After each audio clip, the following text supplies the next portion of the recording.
Doing it back, trying to host from my end.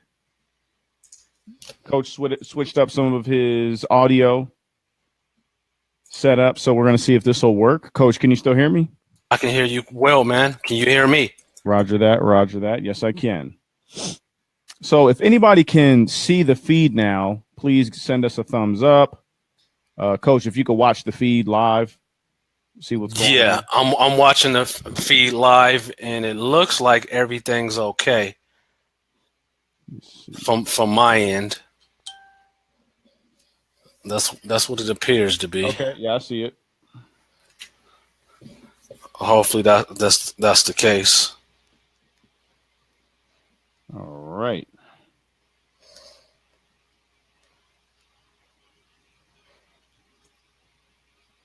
Yeah, looks like everything's all to the G. So while we're loading up, you want to share it on your personal page. I just shared it from our page to my personal page. And we're going to jump right back into this roundtable. We got a fantastic topic. Jerry Jones demands that his NFL players stand up for the flag in the national anthem. And, of course, I find it quite interesting. I know Fi is going to open up and kind of lay out foundationally what's transpired in the last 72 hours around this new set of information. What did we learn, Fi? So we know that, as I was saying, you know, Jerry Jones earlier took a knee with his team to somehow show that he had unity with his team with the comments that Trump said, which brought all the owners out somehow to show some sort of unity with the team.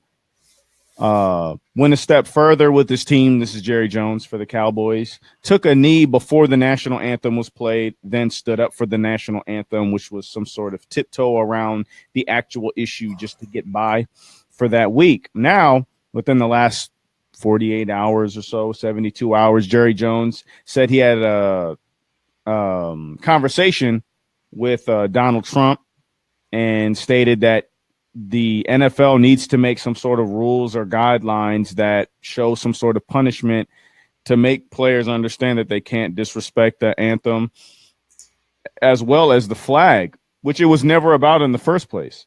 So now Jerry Jones has come out and said if any players on his team disrespect the flag, in quotes, they will be benched and not play. Now, when he says disrespect the flag, that could mean holding up a fist during the national anthem. It could be taking a knee during the national anthem. Maybe it even means standing up and locking arms. Maybe that's just too much now. They want you standing at attention with your right hand, on your heart. And that's the proper, stance for the national anthem, even though there's no real protocol or procedure or written rules that state that players have to stand for the national anthem. So with that actually happening, it's funny that, I knew this was going to come out about at some point. When I saw Jerry Jones initially taking that knee when he first did it, I thought it was a joke. I thought, when I heard the reports about it, I thought it was Photoshop. I thought it was, satire. I did not believe Jerry Jones would ever take a knee. He actually did. And so after that, I was just waiting for the real Jerry Jones to show his face and really show how he feels about what's going on. And it's here now because I knew it was coming. It's clear as day. Shannon Sharp on First Take today made a lot of good points about it, just trying to let the players know that are currently playing, hey, you guys need to wake up because Jerry hasn't changed for anybody. He's always about the bottom line. He's always about his brand, the star on the helmet, and that's all he cares about. He doesn't care about the work that they do in their communities. And, it clearly shows here. When it comes to the social issues which was the original message that they were trying to send by taking a knee, Colin Kaepernick, Jerry Jones wants nothing to do with that. Absolutely nothing. He's like, look, all right, the show's over. Mr. Trump has said you all need to stand up. The disrespect and all that, I haven't agreed with since day one. The show's over. Stand up or you're getting benched, which is crazy because his team actually is still in playoff contention. They have a really good team, a young team, a lot of stars, young stars. I mean, it's just interesting to see how they're going to act with him being the president, the owner, and the general manager. He has like three different, but he owns that team. So it's going to be interesting to see how all of that comes into play. And then what other teams are going to do. I believe the Dolphins owner has had some sort of written mandate that his players will also follow suit in not disrespecting the flag while the national anthem is played. And that guy, that owner, was all of a sudden down for the cause too earlier, and now they're reneging. The hypocrisy is rampant now. You know what I'm saying? Like, once one person starts flexing, then everybody all of a sudden shows their true colors. Like, look, man, I wasn't down with that crap anyway. That social stuff, I really don't care. Because if they did, these are the times it would matter, when you would really stand for your team. This is hypocrisy at the highest level. We're talking about so-called intelligent business people. Now, I don't know Jerry Jones's full story in terms of if he worked hard to start, from a couple of dollars and built up his empire, or was he a trust fund baby like Donald Trump? Right. But in terms of his principles, his values, being perceived as a leader from the guys in the locker room, I think he's lost all credibility. Now, let's remember, Jerry Jones, to my understanding, this is a guy who got caught in the back of a restaurant a few years ago, I believe, filling on random women that wasn't his wife. Am I correct? I believe so, yes. This is the owner that has signed multiple players with questionable past, including Greg Hardy and Ezekiel Elliott. Am I correct? Correct. Ezekiel is allegedly. Okay. Going on. But we know the history with Jerry Jones and his players all the way back to the days of Michael Irving. Would you agree with that? Oh, yeah, absolutely. Yet he wants to give us a semi-lecture on what's appropriate. You understand what I'm saying? So again, to echo what you were saying, this is hypocrisy at the highest level. By the way, you are tuned into HipHop Success TV. I am Coach Tony Brace, Masterfy in the building. This is the RoundTable. As always, don't feel afraid to pick up the phone and call in. Give us a call right now at area code 725-222-8144. If you can put that number up on the screen for them. Absolutely. Again, that's 725-222-8144. As always, we have an engaged audience, so I'm sure people are going to be posting their comments and calling in. But yeah, man, this hypocrisy, these people are moving in alignment and they're in code with their bottom line, which is their pocketbook. For Jerry, I think he not only did he take one knee, or did he get on two knees like Ray Lewis did just a couple of weeks ago? Nah, Mr. Coon Lewis, he took two knees. Two knees, but Jerry only took one last week. Took one. He wouldn't succumb to all that. He wouldn't succumb to two knees. But Jerry Jones, definitely took a knee. Like I said, I thought it was satire. He really did it. You said on a roundtable a couple of weeks ago that you thought that this might happen, and here it is. It's coming into full manifestation. And I think everybody sees it coming. Like, I mean, any Dallas Cowboy fan, real one that really knows Jerry Jones, they knew that was BS from the start. This man is really going to come through and really speak how he feels. Like, this social stuff, this show is over. Like, we got money to make. This is a distraction. Y'all need to get up and stop playing around. Like, I run this thing. If you want to get off the boat, you go ahead. I got the second biggest franchise on the planet. We don't need you. But, you playing with fire when you talk like that. But Jerry's the type of guy to do that. I mean, it's Jerry's world. That's literally what they call it there. So my first question to the audience is, do you think Jerry Jones has the right to dictate whether players can protest during the anthem? Do you feel that that Jerry Jones has the right to dictate whether players can protest during the anthem? Because, I mean, I don't know if it's in their contract that says they have to stand up during the anthem, if there are any NFL players out there listening? I want to deal with that question. And then, of course, as always, we love to get the comments flowing via if you want to write it in on the Facebook page or if you want to call. But I was reading some information that it is not mandatory, but it's highly encouraged. Okay. And Jerry Jones is taking the initiative to kind of enforce, if you will, that encouragement. Meaning, I think the collective bargain agreement, they can end up in court. But essentially, he's putting a lot of pressure on us players and saying, hey, you know what? We're going to be the organization. I have the right to sit down any player that I want. And that's what I'm going to do. Now, I don't like the fact that he's doing it. But at the end of the day, as a business owner, as a businessman, my understanding, and again, I seek advice from legal counsel, that he has every right to do that. You know, you often hear people from the other side that say, you know, if you want to politicize something, go ahead and do that on your own time, not at the workplace. So I think that argument from that point of view will hold up weight, but we were just talking about hypocrisy. We're talking about politicizing something. Even if this kneeling situation never had taken place or transpired, the NFL and the Department of Justice, or excuse me, not the Department of Justice, the NFL and the DOD, Department of Defense, have already conspired to politicize something by forcing the players or forcing the public to participate in the national anthem and standing. Now, some will say, hey, that's standard in baseball. We've been doing this for many years. But my understanding that this is a deal that the NFL entered in the mid-2000s. So that's how I see it. Jason Gillespie, shout out to Jason, St. Louis, Missouri. It's the homie right there. He said, no, he should not be able to dictate whether the players can protest or not. This is America, the land of the free, right?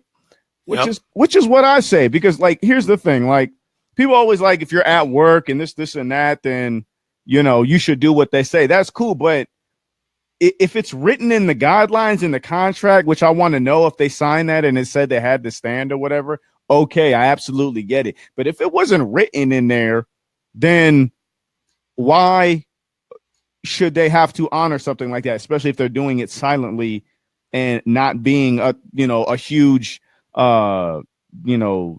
being a disruptive force? I mean, they are obviously symbolically, but I mean, if you're just talking about people, you got people out there booing during the anthem. That's completely different. These people are just, sitting, kneeling, raising a fist, something to bring some sort of awareness during that time, a form of disruption. That's what a protest is, but it's silent. I mean, if I'm at work and they play the national anthem, if I want to take a knee or sit down or not do it, I didn't sign anything in my contract saying that I had to do it. You see what I'm saying? Now, if it was in the fine print and I read it and it said I had to do that, hey, that's a whole different case. But the NFL and its brand has, merged themselves with this patriotic military glorifying symbol and platform and arena for competitive sports like football. And so now they're just woven into it where it's like, it's just what we do. Well, when, social justice, police brutality, injustice, inequality, that's way more important than a game. And so if it's not written as the bottom line on contracts or whatever, players shouldn't have to stand up or whatever, especially if they don't feel that way, because I don't understand why people don't get the concept that there's nothing more patriotic than protesting something you don't believe in this country. There is nothing almost more patriotic than that, using your freedom of speech, which is the First Amendment. I don't understand why people can't, they have a huge disconnect with that kind of thought process and concept. Well, what do you think? Well, I mean, at the end of the day, I wish we had the ability to protest silently in the workplace. But, again, based on legal experiences that I have had, meetings with HR in different corporations, it just doesn't work that way. When you deal with capitalism, typically the corporation or the government has the upper hand advantage. So, again, I can't argue that point, but there's always cause and effect, right? Repercussions, if you will. I think that this thing is going to escalate where players are going to collectively get together and perhaps sit out a game or maybe kneel together. I don't think this is going to end the way that Donald Trump and Jerry Jones wants it to end, meaning, hey, boy, we pay you a lot of money. Shut up and do what we say. I don't think that's going to fly. I don't think it is either. I mean, okay, we got some comments. I appreciate everybody tuning in. Sir Wheeler said, I don't believe it's written. Sure, it will be something. Bodex said the flag and the anthem stands for liberty and justice. For all, the kneeling is about highlighting injustice. It's a patriotic act in and of itself. This is not a dictatorship. We don't force our citizens to stand, dance, or bow down or anything, or at least I thought our country wasn't about that. Looks and smells like the beginnings of fascism to me. Yeah, a lot of people feel that way. Mm-hmm. Are you able to show some of those comments? I'm trying to figure out how to do it on here. Bottom right-hand corner, there should be a button that you click that says show. I click show and nothing's happening. Okay. Yeah. Nevertheless, we'll get those back up. Sir Wheeler said, I often attend a lot of sporting events for work. Most continue ordering their food or finishing their phone calls during the anthem. Come on, y'all. Like, thank you, sir, because let's just keep it real. Everybody sees all that. You know, it's only when it's convenient people don't want to look at within themselves and understand, hey, you know, I actually don't really do that too when the anthem is going on. Hey, we got a live caller. Let's get it.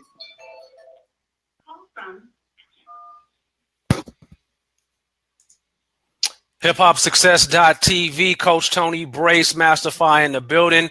Please state your name and the area of the country in which you're calling from. What's going on, fellas? This is Roland from the DC area. Roland, what's good, man? Nothing much, man. It's, weekly tuning in. Hey, man, we most definitely appreciate it. You always have some insightful information. What's on your mind? Oh, first off, hey, and also, this is huge because Roland's a huge Cowboy fan. First off, I do think that Jerry Jones has the right to do it. It's a private company.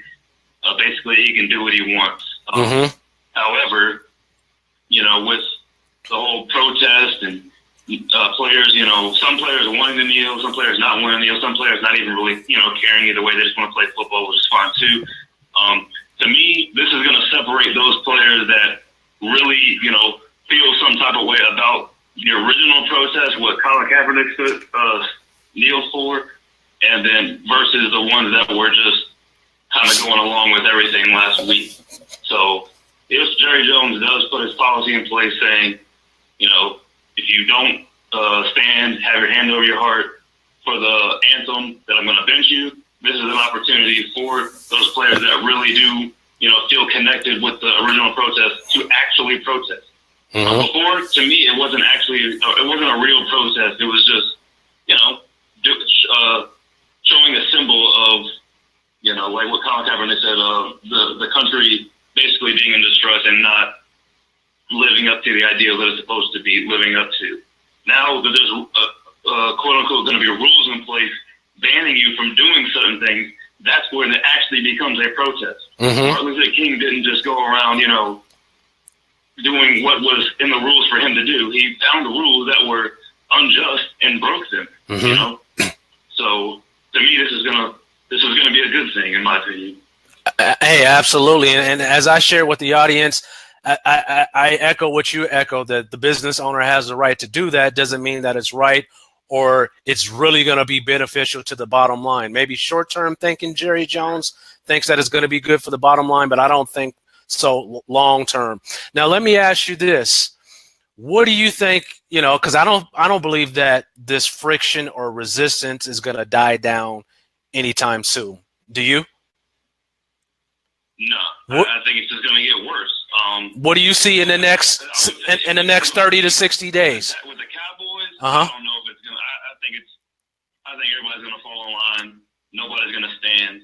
And honestly, I think he talked to the big three there at Dallas before even coming out with this statement. I think he talked to Dak. Okay. I think he talked to Zeke. Okay. I think he talked to Dez Bryant and was like, hey, I want to have everybody stand and I want you threes backing on it. And I think all three of them probably was like, all right, cool, let's play. Like, you know, you look at Des Bryant. He's already on record saying he don't care about kneeling and all that stuff. Look at Zeke. He's got issues that he has to deal with the alleged, you know, domestic violence. So he's probably not trying to have no smoke, you know, on his record. He's trying to lay low.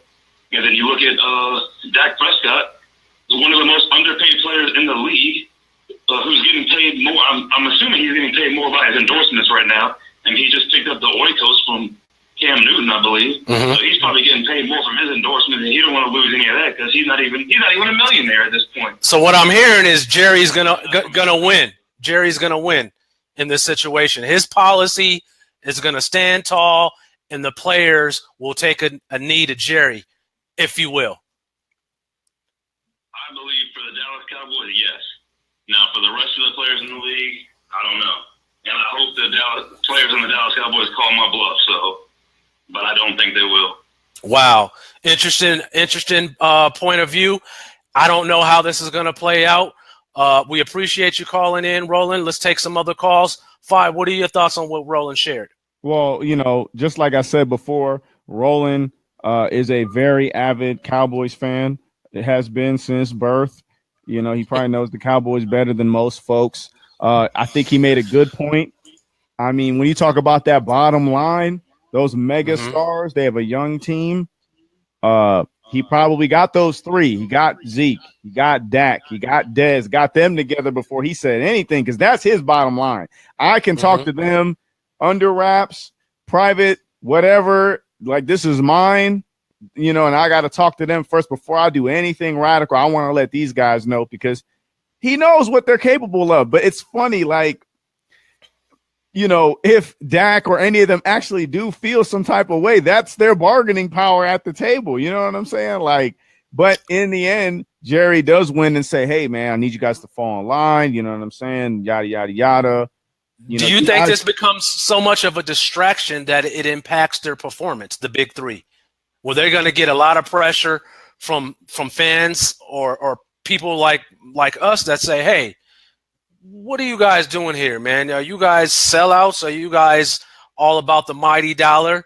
Or are they going to feel like, you know what, we had to publicly bow down to Jerry Jones and therefore, you know, our competitive level and juices are not – I don't know. How is this going to play out if they do decide to get in line with what Jerry's proposing them to do? Well, just like Roland stated, Des Bryant has already came out and said, you know, he's just he's not with all of it, all the social awareness and all that. Like, he's more of trying to just unify to just to get by. You know, is that real, or is that just something that he has to say to move forward? You know, I want to know, is this going to impact his performance individually and as a team? Because what if I'm a Dallas Cowboy right tackle, whatever the case may be, and I decide to not go as hard on a play to block for Dak or to block for Ezekiel. You never know how this thing, you know, there was already accusations that the Raiders line kind of didn't go hard in the paint for their quarterback, and all of a sudden he got hurt. We don't know. There's human elements and components that people need to think about. Imagine if you're setting the wage or the bets for Vegas. I know people are thinking about these things, setting the line, I should say. Yeah, I mean, with those kind of, you know, hypotheticals, I mean, it's really reaching. That could happen, but there's no way I could speak on it. I don't know. As far as Dak and Ezekiel, I think they'll fall in line. I don't really see them. If they would have spoken out about anything, like for real, it would have happened already. I think they just going to get in line with. I think those are the guys. They just want to play ball. They don't want to deal really with anything else. So I think they just going to fall in line. Just raw. I mean, Roland said it, you know, perfectly. Pretty much how I think it's going to play out. As far as the rest of the league, maybe it's probably going to get uglier before it gets better. Like I mean, you know, people are like, oh man, they just need to stick to sports, and that's like the term of the year. Like, stick to sports. Like what does that mean? You know what I'm saying? Like, these are human beings too that have to go back to communities that they have to deal with certain issues that others don't have to exclusively. You see what I'm saying? So just to say someone can stick to sports, same thing with any profession. You're going to tell a policeman to just stick to policing? You know, you're going to tell a fire department or firemen to just stick to fighting fires when it comes to I think it's a lazy argument that people use all the time that holds no water to people that really have some good understanding. Yeah, and Jamel Hill's co-host, Michael, I forgot his name, Michael Smith.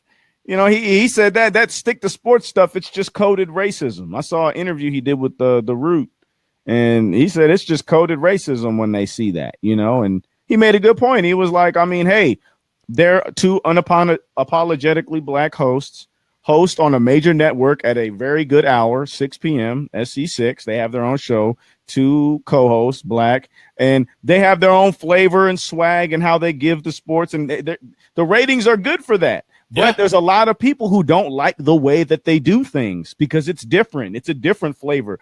And it's like, when do we get to do stuff and it's okay? You know what I mean? And, you know, whole time in reverse, essentially black people have been watching white people give commentating on sports for who knows how many years, decades, you know, decades upon decades, and we didn't get to say anything and say just stick to sports. It was just, we just had to deal with it. But every time we do something, people have to tolerate it. We're just tolerated in this country. You know what I'm saying? And I mean, he was really going in. He was making some good points. You know, but I mean, going into the Jamel Hill situation, she threw out some tweets. She got a slap on the wrist the first time talking about President Trump. Then she sent some other tweets. I actually have the tweets right here. Let me get them up. Talking about Jerry Jones after he made those comments. She first tweeted, she said, this play always works. Change happens when advertisers are impacted. If you feel strongly about Jerry Jones' statements, boycott his advertisers. And then he has like AT&T, Bank of America, Dr. Pepper, Snapple, Ford Motors. She gave a list? Yeah, she put out a list, yeah. Okay. And then she said, if you strongly reject what Jerry Jones said, the key is his advertisers. Don't place the burden squarely on the players. And at that point, I was watching the Young Turks, and they said, I mean, the minute she tweeted something that said something about attacking somebody's advertisers, anytime you say advertisers and you work for a major network like ESPN, they're like, nah, it's a wrap, suspended, done. So I actually watched SC6 today, and her co-host, Michael Smith, was up there pretty much by himself. And man, he had no juice. If anybody else saw that and noticed that, please comment in the comments, because I watched SC6 today. He didn't have his co-host. Obviously, she's suspended. And I mean, he had no flavor, no juice. Obviously, you know, behind the camera, there's all this drama going on. He don't have his buddy up there, his partner. I mean, they are tight. And she got suspended for what she did. And you could tell he just wasn't feeling some type of, he was feeling some type of way about it, not having his co-host up there, speaking out on stuff that they obviously are passionately care about. And it was really evident during the show. And it's, you know, really unfortunate. But in that sense, they already gave her a slap on the wrist. So I can understand the company's reaction, especially when you use that type of verbiage, like attacking someone else's advertisers, because best believe if you say anything about ESPN's advertisers, oh man, they're going to cut it off real quick. You know what I mean? And I don't know if it's a 2-week suspension. I don't know if it's suspended indefinitely. We got some more comments. Alvin said the NFL will probably be drawing up that standing during the Anthem guideline real quick at the next owners meeting with Roger Goodell next week.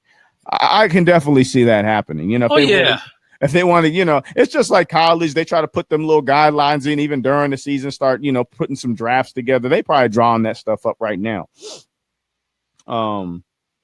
Alvin also said Michael Smith today at the SC6, Sports Center at 6 show. Michael Smith, he was definitely a shell of himself, because obviously his co-host wasn't there due to the comments that she made about Jerry Jones and how to attack his advertisers. My next question for the audience is, if players concede to no longer protest after the owners meet next week, they'll meet next Tuesday. Do you feel their supporters, obviously a lot of black people too. Do you feel the supporters will consider them sellouts? So they say, hey, it's the rule now. Everybody got to get up. Everybody gets up. Do you feel like the supporters of the kneelers will feel they're sellouts? Or it's like, hey, it's gone far enough. I can speak for myself. I'll think they're sellouts. I will too. I would think that they don't have a backbone. I'll think that they're getting treated as how many people perceive them, as just overpaid athletes. Shut up and do your job. But guess what? That's what happens when you don't own your own likeness. Right. And you are if you're employed by a company, they can do these things to you.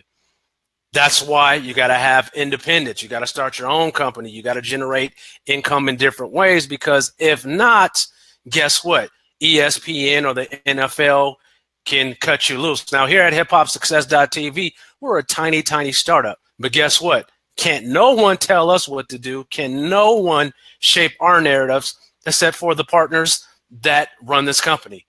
And, Absolutely. It feels great to be able to discuss things that a lot of organizations, media companies cannot discuss. So, again, this is a whole disruptive shift in the economy, if you will. This stuff is not done. We're seeing a lot of things transpire in terms of tentacles morphing and other things happening, because man, we're in for something big. I think I think it's going to get a little bit more disruptive. I thought, me and my brother and my girlfriend were talking, and wouldn't that be crazy if the players walked out during the Super Bowl? Like, just everything happens or whatever, and then the Super Bowl, the grand stage, they walk out like, yo, y'all ain't hearing us then? Well, maybe we're going to be on the grand stage, and then we're going to walk off. Like, now, that's wishful thinking. I would love to see a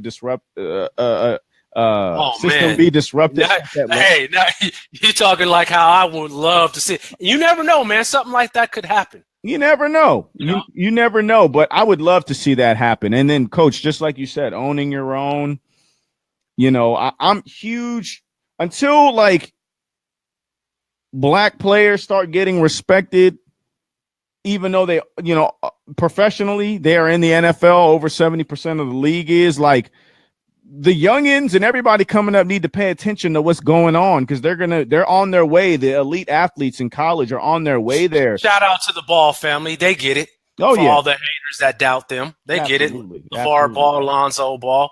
No one could take his contract away from his own company, right? No, sir. No, sir. We got some comments. Steve said, I think that they weren't sincere about protesting in the first place.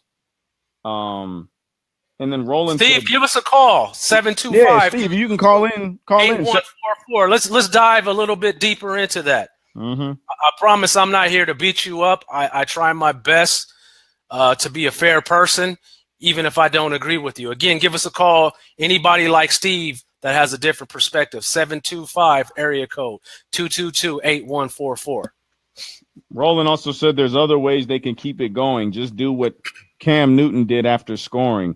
Throw up the fist in the end zone. Yeah, there's all kinds of symbolic gestures they can keep, going to symbolize the message they're trying to bring across. Other than just doing it during the anthem. I think that the anthem was a great way of getting attention. People are like, they want to get back to the sports. Like, why can't they protest in a different way? But it's like, when you protest, it's about shock value. You got to get people's attention first before they can start listening. Because I hear all these commentators coming up here talking about we can have these conversations. They don't necessarily just need to happen in a symbolic way during games that distract people from the sport. It's like, no, we want to have it with that shock value. We're going to do that protest during the national anthem because it has that sort of impact. Yes. Get your attention to start listening, because you best believe if I do it anything outside of the anthem, it's going to be one ear and out the other, just like the way it's been for decades. Keyword was attention. Attention is the new currency. Absolutely. And then did anybody hear what Mike Ditka said? He said, Mike Ditka was the old Bears and head coach. Yeah, he's a legend. He Hall of Famer. said something like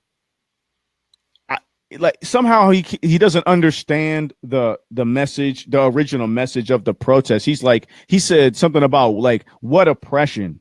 He said, what oppression are they talking about? He said there hasn't been oppression in over 100 years or something like that. He doesn't get it. Mike Ditka, I believe, is over the age of 75 years old. And let's just keep it real. That man probably got some CTE going on, man. Come on, man. Probably because he played hard and he did well in his heyday. But there's certain European American males that Jerry Jones has to be one of them. Mr. Kraft or Kraft, whatever you want to call him, is another one. They've never experienced certain things that I've gone through ever in their life. They don't know what it's feel like when you get pulled over by an officer. You're a tax-paying citizen. You're productive. You're not disrespectful, but you're still nervous. That disconnect is huge. So I expect certain people to see it that way and view it that way. The insanity is not going to stop. But in terms of the damage and how it's going to get repaired in the NFL, I'm not quite sure. I think they're going to be dealing with this for years to come. By the way, I want to I'm going to pat myself on the back. This is the first time that I can recall, because I grew up in the Pop Warner system playing football all the way until my junior year in high school. This is the first time I've never watched an NFL game. So I don't even know what week we're on, but I have not watched one game. So anybody out there that has been in the same situation in me, decided, you know what, for whatever reasons, I'm opting out of watching the NFL. Shout out to you. I haven't watched no games. Have you watched any games, Fi? I've tuned into some highlights. Haven't watched the full game. I got some people that I mean, when the highlights are on, I'm in the gym and I'm looking up and I see the highlights. That's totally different. Yeah, I mean, that's the only way I really catch it. Plus, you're doing roundtables. You got to stay abreast of information. But have you engaged, turned on the TV yourself, and at least just watched a quarter or a half a quarter or whatever? No, nothing full. Nothing full. Didn't plan any. I mean, not like I used to since this started. I mean, I would section off my whole Sunday for stuff, events. You know what I'm saying? But it's not like that anymore. So, it's one of them things. It's like, and that's something you should pat yourself on the back end. Everybody should, because I mean, this is bigger than a sport, y'all. Hello. And this is, and that's why we really hold the players to a certain standard. That's why they would be considered sellouts. Like, they have the platform, and it in the middle of a sort of a social war going on, trying to push a message that's really happening on the ground level with people that are part of the communities that these players come from. So we're looking up to them. So for them to just stand up and essentially bow down to what's going on and just keep moving forward like nothing's going on, the show is over, the protest is over, like, you're damn right they're gonna think they're a sellout, Dude, I'm reading Donald Trump's tweet verbatim. I'm actually on his page. A big salute to Jerry Jones, owner of the Dallas Cowboys, who will bench players who disrespect our flag, stand for the anthem, or sit the game. What do you think that message tells the NFL players? I mean, mind you, this is the man. Wow. This is the man who's the president. And these are tough guys, right? Right. That don't like to be thrown around, told what to do, besides doing their job and doing it at a high level. I mean, it's crazy when you have the president of the United States speaking like that about the sport that you play, praising an owner to hold the line for something that he really believes in too. And, as a player, like, I don't know, I would feel some type of way, but at the same time, I wouldn't really, just for the fact, first off, a guy like Jerry Jones says whatever he wants. But then when you get to Trump, that man is just out of his mind. I don't even think people, like, they take him seriously, but they know he's a joke at the same time. You know what I'm saying? It's just like, I mean, it was expected. But is Jerry Jones out of his mind because he's mimicking some of the same behaviors? No, I think Jerry Jones is being Jerry, man. It's what he does, man. Roland Hilliard said Mike Ditka is a certified clown, which I absolutely agree. Absolutely. Yeah, I would agree with that too. So, guys, it's 9:00. Been on for about an hour. Want to thank everybody for tuning in. bringing in their comments to the 10th webisode of the Roundtable. We'll be back later this week with another webisode. We're going to be stepping up the frequency, giving you guys more original content. I want to thank everybody commenting. Please share this conversation with others. Please come through our Facebook page, the shop. We have merchandise on there. Purchase something just to support us. We need any kind of revenue that would help us build this brand that is for you, for the hip hop community, hip hop success community, which represents the higher consciousness of hip hop culture. We'll be back next week with more episodes as well. You can find me, Masterfile, on all social media at MASTA_PHI. Also, I wanted to give a shout out that me and my twin brother actually started our new IG page at Tondereau Twins. So if you want to follow us, all the foolishness we're up to with two people that look the same, definitely follow us. That's at TONDEREAU Twins with an S. Coach, where can they find you at? They can find me on all social media at Coach Tony Brace, or you can find me at my website, CoachTonyBrace.com. I am your hip hop business coach that specializes helping entrepreneurs, small business owners, and aspiring entrepreneurs grow more revenue, grow more sales, grow more income. So if you're really interested on doing that, give me a call. Call my office, toll free 888-775-9914. My availability, I work my phones. I'm in the office grinding, if you will, essentially from 8 a.m. Pacific Standard Time to about 8 p.m. Pacific Standard Time. So follow me. I'm going to be sharing a lot of my intellectual property, my training material, and all that sort of stuff with the hip hop success community as well, because we're out here making a change. Absolutely. Absolutely. Again, I want to thank everybody for sticking with us. Had some technical difficulties in the beginning. We are a startup. We're working every day to make this brand better for you guys. This is your community. This is your brand as well. Support us any way you can with a like, share, or comment, purchasing something on our Facebook merchandise page. And again, thank you for tuning in. It's Master Fi, also Coach Tony Brace, and we are signing off. We'll see you next week. Peace and blessings.